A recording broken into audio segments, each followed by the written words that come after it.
Hello hi అండి, అందరూ ఎలా ఉన్నారు? బాగున్నారా? Welcome to my Telugu stories. ఈరోజు స్టోరీ వచ్చేసరికి డెవిల్ బాస్ పార్ట్ 29. స్టోరీ చూస్తున్న అందరూ కూడా కంపల్సరీగా మన వీడియోని లైక్ చేయండి. అదేవిధంగా కొత్త వాళ్ళు ఎవరైనా చూస్తారో మన ఛానల్ని సబ్స్క్రైబ్ చేసుకోండి. తన కూతురు అని అతను గుర్తుపట్టలేదు.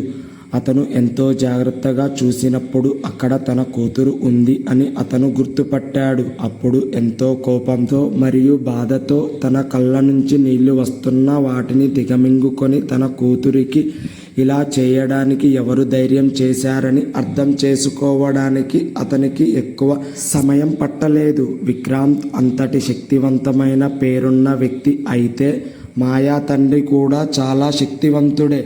వెన్నెల, మాయ, శ్రావణిలను ఆసుపత్రిలోకి చేర్పించి ఆ తర్వాత విక్రాంత్తో కలిసి ఇంటికి బయలుదేరింది.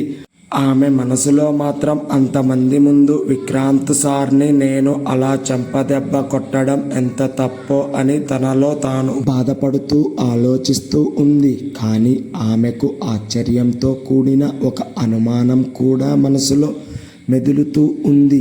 అది ఏమిటి అంటే అతడి గురించి ఎవరైనా కనీసం చెడుగా మాట్లాడినా, కనీసం ఎదిరించినా సరే అతను ఎంతో కోపగించుకొని వాళ్ళని చంపే అంతవరకు వెళ్ళే విక్రాంత్ నేను అతనిని చెంపదెబ్బ కొట్టినా సరే అతను ఏమీ మాట్లాడకుండా సైలెంట్గా అలా ఉండటం చూసి వెన్నెల ఆశ్చర్యపోయింది.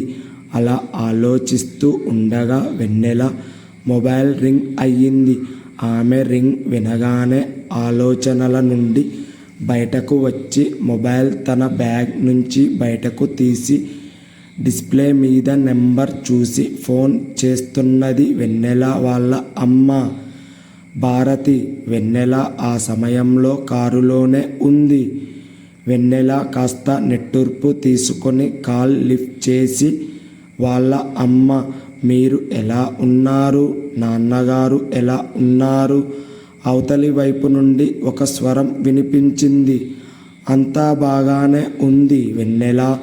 నేను ఒక ముఖ్యమైన విషయం మాట్లాడాలి అనుకుంటున్నాను. నువ్వు ఖాళీగానే ఉన్నావా? నేను చెప్పేది వింటావా అని ఫోన్ అవతల వైపు నుంచి మాటలు వినిపిస్తాయి. వెన్నెల విక్రాంత్ వైపు చూసింది. విక్రాంత్ ఫోన్లో ఏదో చేస్తున్నాడు. ఆమె మనసులో అతనిని కొట్టిన చెంపదెబ్బ గుర్తు ఇంకా మర్చిపోలేదు. అందుకే ఆమె, అమ్మా నేను ఇప్పుడు బయట ఉన్నాను, ఇంటికి రాగానే నీకు ఫోన్ చేస్తాను అంటూ వెన్నెల ఫోన్ పెట్టేసింది. వెన్నెల కళ్ళు విక్రాంత్ మీద పడ్డాయి. వెన్నెల కొట్టిన చెంపదెబ్బ ఎంత గట్టిగా ఉంటుందో వెన్నెల ఇప్పుడే గ్రహిస్తుంది. విక్రాంత్ ముఖం మీద వెన్నెల వేలిముద్రలు ఇంకా ఉన్నాయి. నేను రూమ్కి వెళ్ళగానే అమ్మకి కాల్ చేసి తను ఏ విషయం గురించి చెప్పాలి అనుకుందో కనుక్కోవాలి అని అనుకున్నది. ఇక్కడ విక్రాంత్ తన ఫోన్లో ఏం చేయడం లేదు. కేవలం కెమెరా ఆన్ చేసి తనను తాను చూసుకుంటున్నాడు. తన చెంప మీద వెన్నెల కొట్టిన దెబ్బలు గుర్తులు అతనికి కనిపించాయి. మరియు ఆ క్షణంలో అతను కెమెరాలో తనను తాను చూసుకుంటున్నాడు. అతను తన ఫోన్ను పక్కన పెట్టి వెన్నెల వైపు చూస్తూ, నువ్వేమీ మీ అమ్మతో మాట్లాడలేదు కదా అన్నాడు. వెన్నెల మనసులో ఇలా అనుకున్నది, విక్రాంత్ తనతో ఉన్నందున ఆమె తన తల్లితో మాట్లాడలేదని, ఆమె తన తల్లితో ఏమి మాట్లాడుతుందో విక్రాంత్కు తెలియకూడదు అని ఆమె విక్రాంత్కు చెప్పాలనుకోలేదని. వెన్నెల ఇప్పుడు ఏమి చెప్పగలదు? వెన్నెల ఏదో ఒక సాకు చెప్పాలి అని లేదు. ప్రత్యేకంగా ఏమీ లేదు. నేను ఇంటికి వెళ్ళాక మీకు ఫోన్ చేస్తాను అంది.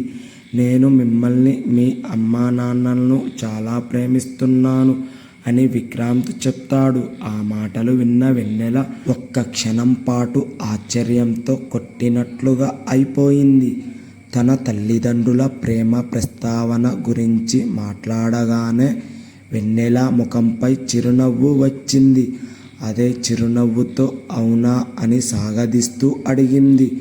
అవును అని తల అడ్డంగా ఊపి మాత్రమే వెన్నెలకి అవునని చెప్పగలిగాడు. ఇద్దరు ఇలా మాట్లాడుకుంటూ ఉండగా అంతలో వెన్నెల అపార్ట్మెంట్ క్రింద విక్రాంత్ తన కారును ఆపుతాడు. వెన్నెల దిగి విక్రాంత్ వైపు ఒక్కసారి చూస్తుంది. విక్రాంత్ తన కారును వెనుక గేర్లో పెట్టినప్పుడు వెన్నెల లిఫ్ట్ వద్దకు వెళ్తుంది. అలా వెళ్తున్నప్పుడు వెన్నెల వెనక్కి తిరిగి చూడగా విక్రాంత్ కారు వెనక్కి వెళ్తూ కనిపించింది. ఆమె చురుకుగా లిఫ్ట్ వద్దకు నడిచి బటన్ నొక్కి అది వచ్చే వరకు వేచి ఉంది. లిఫ్ట్ రాగానే ఆమె త్వరగా లోపలికి వెళ్ళి తన ఫ్లోర్ బటన్ను నొక్కింది. లిఫ్ట్ తలుపు మూసుకునే లోపు ఎవరో గాలి వేగంతో లోపలికి వచ్చారు. ఆ సమయంలో లిఫ్ట్లోని ఒక మూలలో నిలబడి ఉన్న వెన్నెల తన ముందు విక్రాంత్ సార్ని చూసి ఆశ్చర్యపోయింది. వెన్నెల తడబడుతూ సార్ మీరు ఇక్కడ ఎలా అని అడగాల వద్దా అన్నట్లుగా తన పెదవుల నుంచి మాటలు వస్తున్నాయి. వెన్నెల పెదాల నుంచి మాటలు పూర్తిగా రాకముందే నేను కార్ పార్క్ చేయడానికి వెళ్ళాను. ఏమనుకున్నావు? వెళ్ళిపోయాను అనుకున్నావా అని విక్రాంత్ అన్నాడు. మీరు ఎక్కడికి వెళ్తున్నారు సార్ అని వెన్నెలకి తెలుసు. అయినా అడుగుతూనే ఉంది. నా నిద్రమాత్రలు ఇక్కడే ఉంటాయి. నేను వాళ్ళ ఇంటికి వెళ్తున్నాను. మీకేమైనా అభ్యంతరం ఉందా అని నవ్వుతూ అన్నాడు. వెన్నెల ముఖం తిప్పుకుంది. ఈ మనిషికి నిజంగా సిగ్గు లేదు. అతను ఇప్పుడే ఆసుపత్రిలో వెన్నెల చేతిలో చెంపదెబ్బ తిన్నాడు. అయినా కూడా అతను మళ్ళీ ఇలాంటి చిలిపి చేష్టలు చేస్తున్నాడు. వెన్నెల తన రూమ్ వద్దకు వెళ్ళి తలుపు తెరిచింది. విక్రాంత్ వైపు తిరిగి చూస్తూ సార్ నేను ఒంటరిగా ఉంటున్నాను. ఇలా ఏ అబ్బాయి మా ఇంటికి రావడం ఇరుగు పొరుగు వారికి నచ్చదు.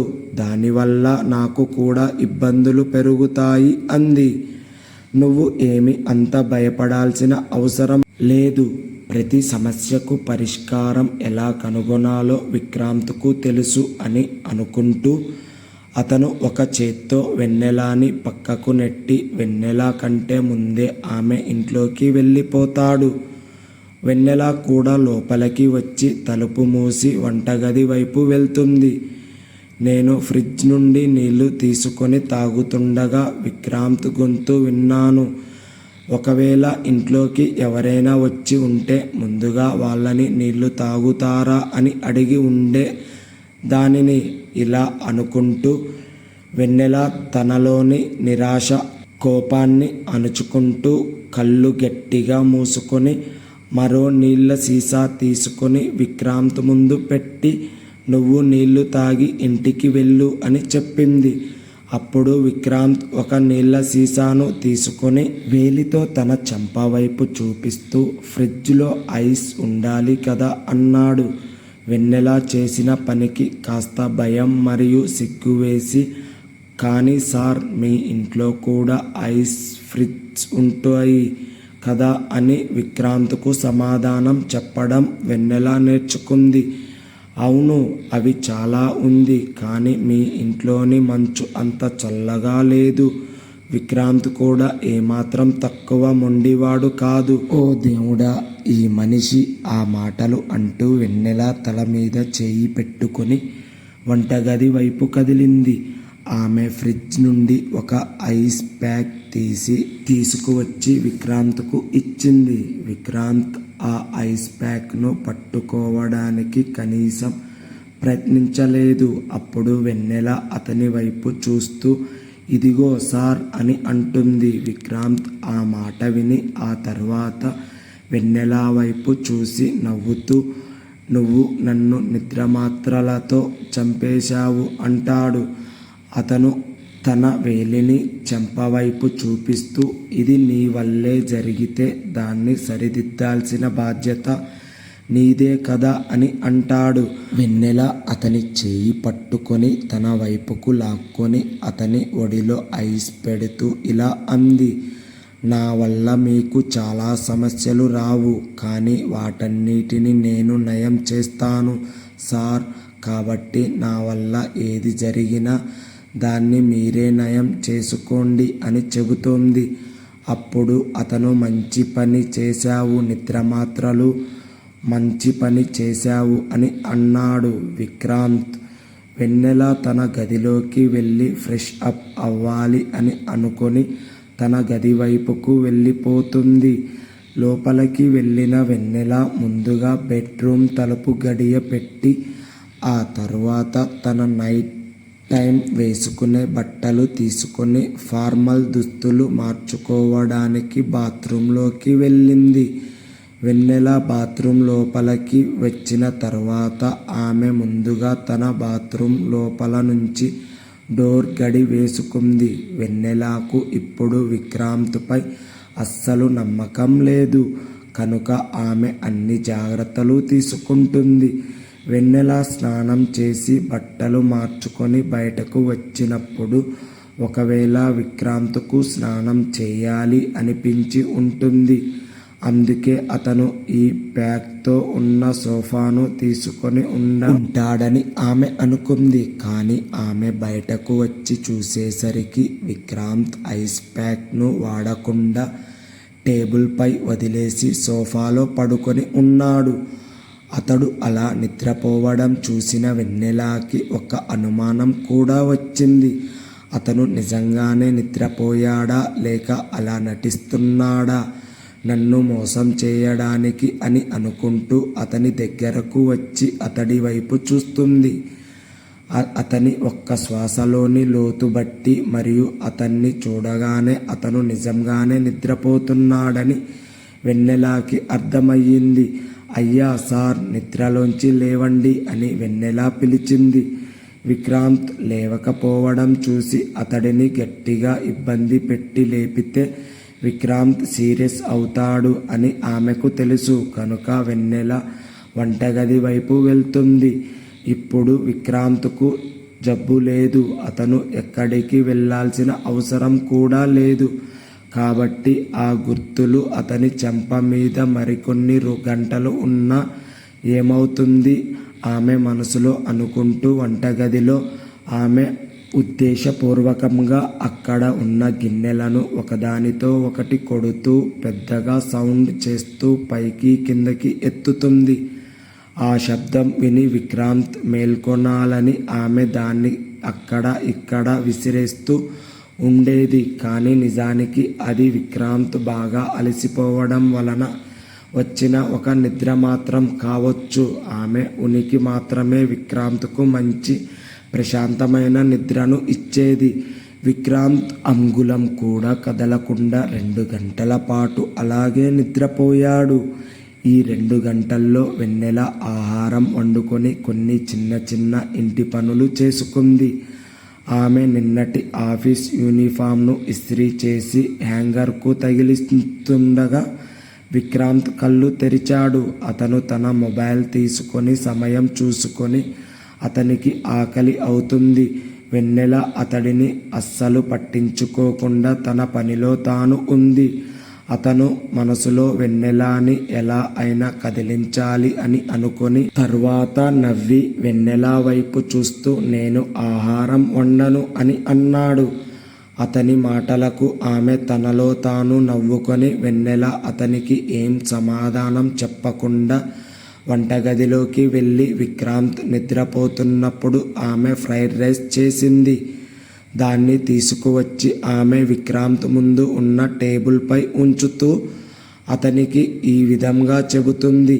నాకు అంత బాగా వంటలు చేయడం రాదు, అందుకే నాకు తెలిసినది ఇదే, నేను ఇదే చేశాను అని ఆమె చెప్పింది. విక్రాంత్ టేబుల్ మీద ఉన్న ఫ్రైడ్ రైస్ను చూసి దానిని అతని చేతిలోకి తీసుకొని వెంటనే తినడం మొదలుపెట్టాడు. వెన్నెల నువ్వు కూడా సోఫాలో కూర్చోమని విక్రాంత్ ఆమెకు చెబుతాడు. ఆమె విక్రాంత్ వైపు చూసింది.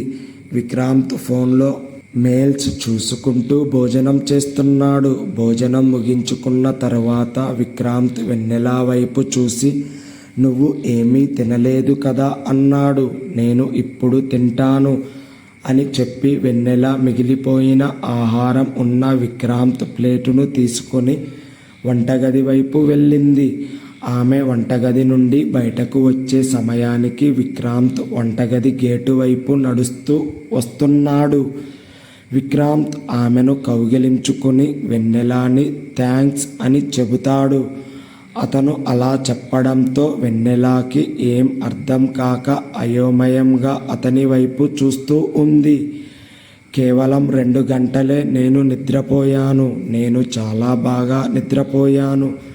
నువ్వు వంట కూడా చాలా మంచిగా చేశావు. ఆ ఫ్రైడ్ రైస్ నాకు ఎంతో నచ్చింది.